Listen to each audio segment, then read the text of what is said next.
Hey, what's up, everybody? Jay Pounds here. We got another weekly video for you. Today we got part 2 of the 15 players to target after your rookie drafts. Before I get started today, I got a little special guest here for you that wants to say hi and give you a little message. This is my son, Bentley. Bentley, go ahead. Hi, I'm Bentley. I'm going to start Dynasty Owner this year. Notice he's rocking the Patrick Mahomes t-shirt. He's a bandwagon kid. He's a Steeler. He's a Steelers fan, but he loves Patrick Mahomes and Lamar Jackson and all the superstars, you know, like we all did when we were kids and like we all do now as fantasy players. But he's been getting into fantasy and he's going to join Dynasty Owner this year. And of course, I'm going to be helping him with all the numbers and everything like that, because it is a lot to learn, especially for somebody at his age. But I kind of wanted him to play in a league this year. That way I can kind of just show everybody that, look, hey, a kid can do it. You guys can figure this out, no problem. It looks like a lot at first, but it's not that bad once you really get into it and then start understanding things. It's a pretty simple process for the most part. It does involve a lot of strategy and you got to think ahead a lot, but other than that, it really is more than it looks for the most part. And I'm sure you guys kind of get the same sense of that as well. Also, you know, if you guys are enjoying Dynasty Owner, man, just tell some friends about it. I know I keep saying that, but it'll really help this platform grow and make things more fun and help the store where you're selling your teams. You know, that there'll be such more of a variety of teams in there and more people to buy your teams that way. And it'll just all around, it'll make the experience a lot better. So, you know, I just kind of want to keep pushing that a little bit. You know, if you're enjoying this, some of your friends will too, you know, especially if they're big fantasy fans.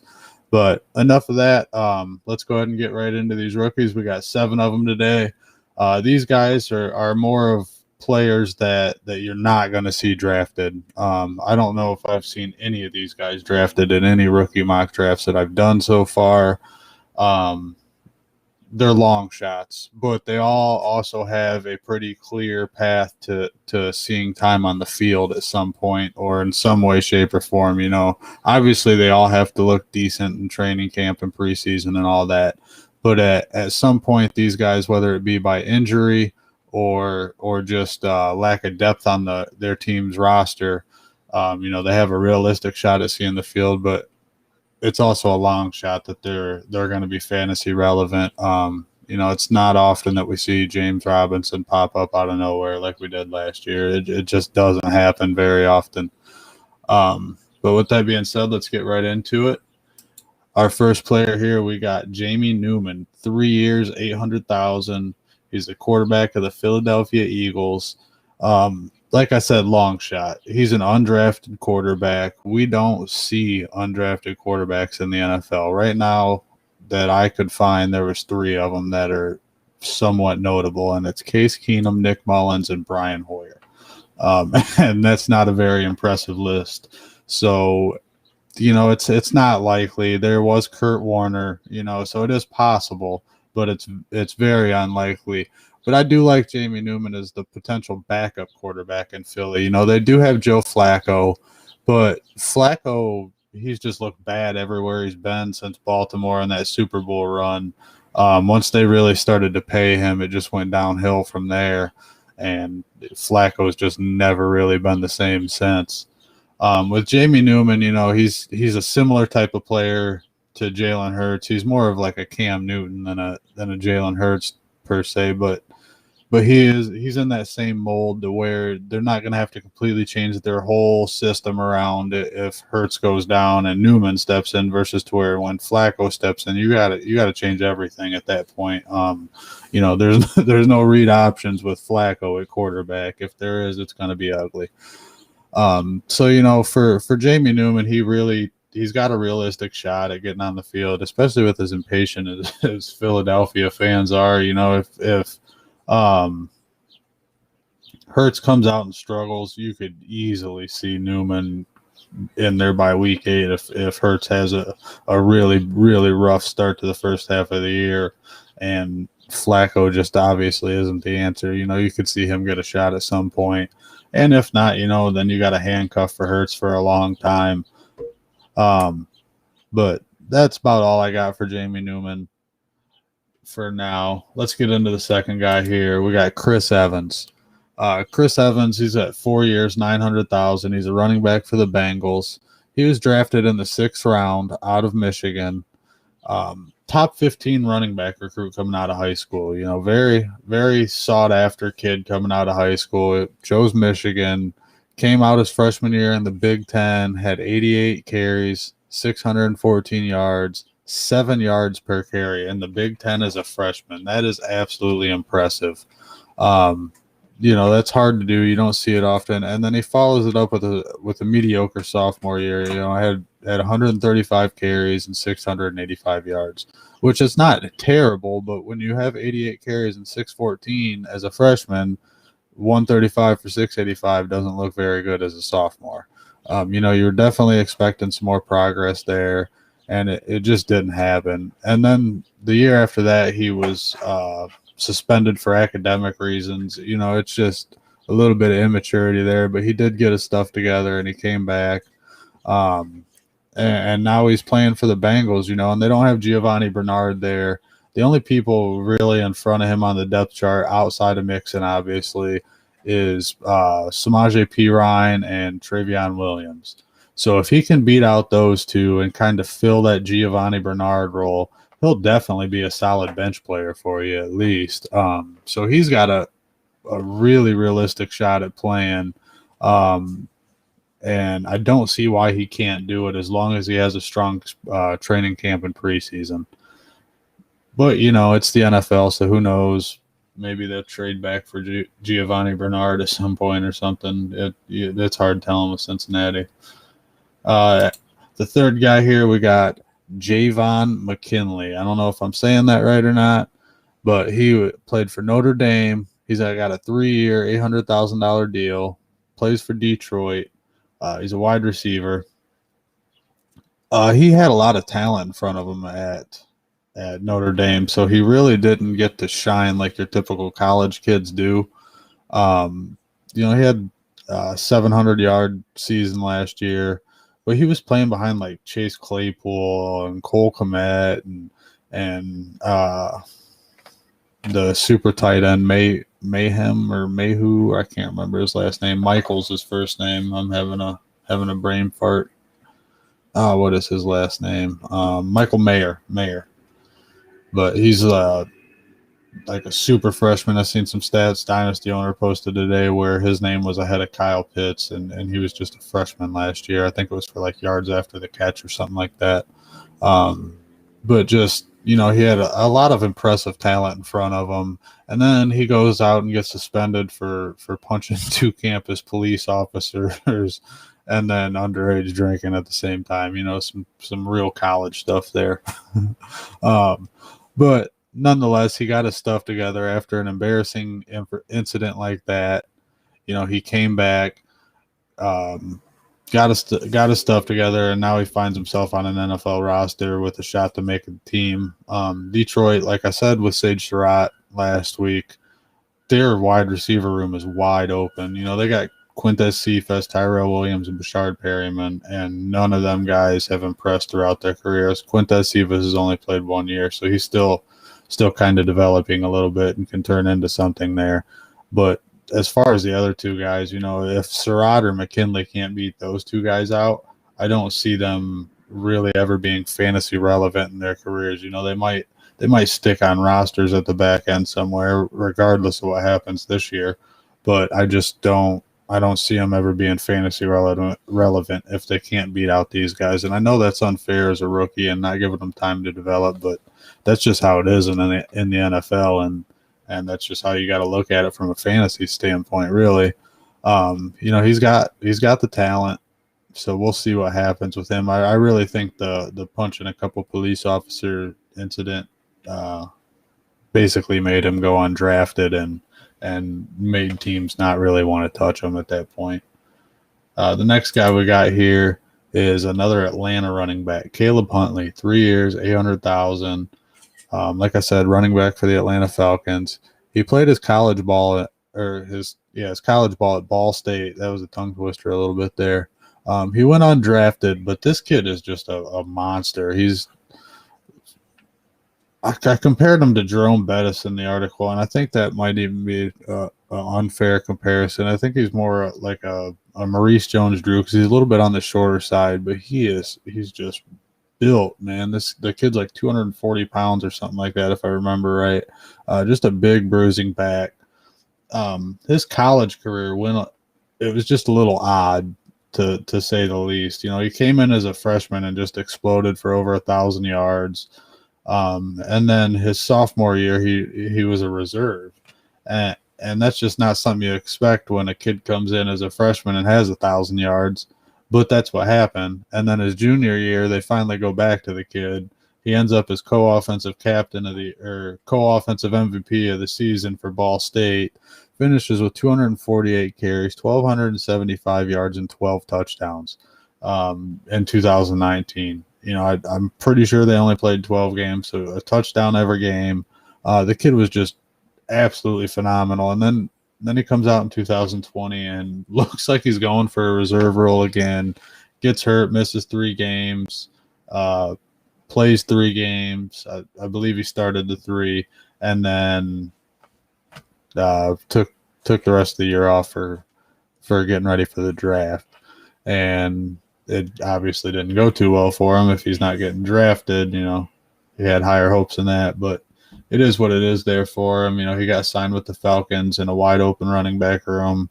They have Mike Davis, but if they're signing Jayvon Hawkins and Caleb Huntley, players like this, quality college players, they obviously see a need in their running back room and feel that Mike Davis needs a breather here and there, or worry about injury concerns, or just want to run 2 running backs, and kind of keep fresh legs a little bit. But I like Caleb Huntley a lot. He'll be a little bit cheaper than Jayvon Hawkins. I don't think he'll get drafted. Jayvon Hawkins probably will by the time our drafts happen. I keep hearing his name more and more throughout the weeks since he's been signed with Atlanta, and I think that'll really push it up to the point where he's drafted.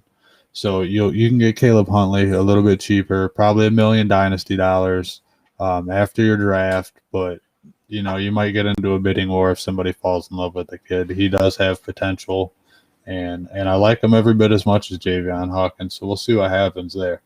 The next guy we got is Darius Newsom, 4 years, $900,000. He played his college ball at North Carolina for the Tar Heels.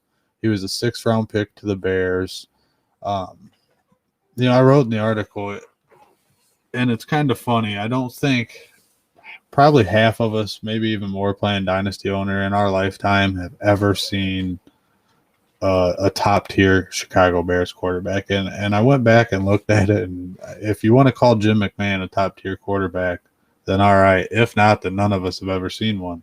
And they landed Justin Fields, and it just finally gives a little bit of hope to the receivers on that roster for fantasy managers, especially here on Dynasty Owner when you could get a $900,000 a year receiver. It's a la Darnell Mooney. I think he's going to have a decent year this year too, especially if Fields really, really plays the way I think he's capable of. I think you could see a couple fantasy relevant receivers out of Chicago. I don't think Darius Newsom's going to come out first year and be productive, but they're talking about trading Anthony Miller. He's a slot guy. Darius Newsom's a slot guy. I don't think Newsom could play anywhere aside from the slot. He's a really good route runner, but he just doesn't have the hands or the size to be on the outside. That being said about Newsom, he is going to get playing time on special teams. He's probably going to be the return man for the Bears. And I always love that in these late round guys that I'm just going to have at the back end of my roster, because that gives them multiple opportunities to impress the organization that they're playing for and the coaching staff that they're playing for. The more touches you get, the more opportunities you have, the better chance you have of succeeding in the NFL. And we've seen that time and time again.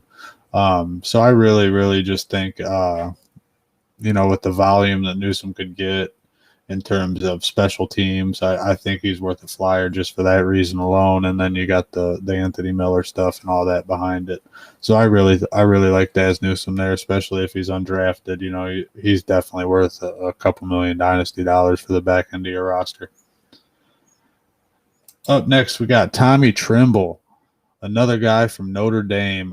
He's got 4 years, $1.2 million for the Carolina Panthers. He was taken in the 3rd round. And not many people have heard of him because he played behind guys like Cole Kmet and Michael Mayer. You know, when you got Michael Mayer as a freshman, like I said, with stats better than Kyle Pitts, and then you got Cole Kmet, a 2nd rounder playing for the Bears now, you know, you're not going to get a whole lot of attention there. But this kid is an absolute mauler. He will step in day one and block no problem and probably put guys on their butt. He looks that strong on tape from what I watched. When I typed in his name on YouTube, the first thing that came up was the best blocking college tight end in best blocking tight end in college football. And, you know, I started watching it, and the dude was just pancaking people, and it was just really, really impressive to watch. It was a lot of fun to watch, too, I'm not going to lie. But I think that gets him on the field right away. He's a great athlete. If he can combine the two and get a little bit of sticky glue on his hands, you know, he's got a shot. I don't think he's going to be anything year one, maybe not even year 2, but Dan Arnold's only signed to a 2-year deal. So by the time Dan Arnold's gone, you never know. Tommy Tremble could be ready to roll, and you got him sitting on the back end of your roster. So he's definitely worth a shot there, especially as a 3rd-round draft pick. He has the draft capital, and you're probably not going to have to waste a dynasty owner draft pick on him. So it's a win-win situation there. The last guy we got here is the Dynasty Owner tip I got on Twitter. This was a guy, I'd heard of him a couple times, but it was somebody I really, you know, I started looking into him a little bit, as I do with everybody, and I just kept seeing weak blocker. And when I see that with tight end, I just kind of fade them unless they're an elite prospect. You know, somebody like when I see Noah Fant, but he was still getting drafted in the 1st round, that's a little different. This kid's on a 4-year, $1 million deal, tight end for the Colts. He went to college at Rice and then transferred to SMU. His first year at SMU, he had 43 catches, 720 yards, and 9 touchdowns. You know, that's just learning the system flat out and stepping on the field and playing for these guys. And he did well. So, you know, I feel like he could probably step into the pros and produce a little bit. I'm not saying anything more than maybe 250 yards his first season. But after 2022, the Colts don't have anybody signed except Jack Doyle, and we've seen how his career has played out. He's hurt all the time, or he just doesn't produce sometime. You know, he has his big games, obviously. But that, and then the Indianapolis Colts coaching staff just seems to know how to utilize their players to their strengths, and they do it so well. They'll always have Granson in a position to succeed and a position to play to the strength of his talent. And then you pair that with Carson Wentz, who just loves throwing the tight ends, as we've seen throughout his career. I just think it's a really good combination for the kid. You know, after I really, really looked into it and then heard what Frank Reich was saying about him and things like that, it's definitely a interesting player that I overlooked, and that brings me to my next point. You know, it's okay to change opinions on players, guys. Don't lock in on these guys. Don't lock in on anybody unless it's one of the top tier fantasy players. You know, then you can lock in on them if you want. But other than that, no. You don't lock in on players, especially at this range. Be open-minded, listen to other opinions, and when you hear somebody high on somebody, look into why, you know, and see if you have that same opinion. And when I looked into Granson, a 16.8 yards per catch for SMU that season, you know, in the season I mentioned, it's just impressive how he did it at the tight end position. And I think Frank Reich could definitely utilize that when you've seen what he's done with Trey Burton or Mo Alley Cox in the past few seasons. So definitely change your opinion on these guys and always be looking for new information. And then my last thing I want to say is good luck on your your rookie drafts, and make sure you're scouring free agency afterwards. There's going to be a lot of gems sitting there. Don't be afraid to pick them up. Don't be afraid to cut them if they don't work out right away. If you notice a month in that these guys aren't worth keeping on your roster, dump them and find somebody else that might be worth it at the end of the day. That's all I got for you guys today. Good luck on your 2021 Chase for the Rings. Good luck on your rookie drafts coming up here May 28th. And tell a friend about Dynasty.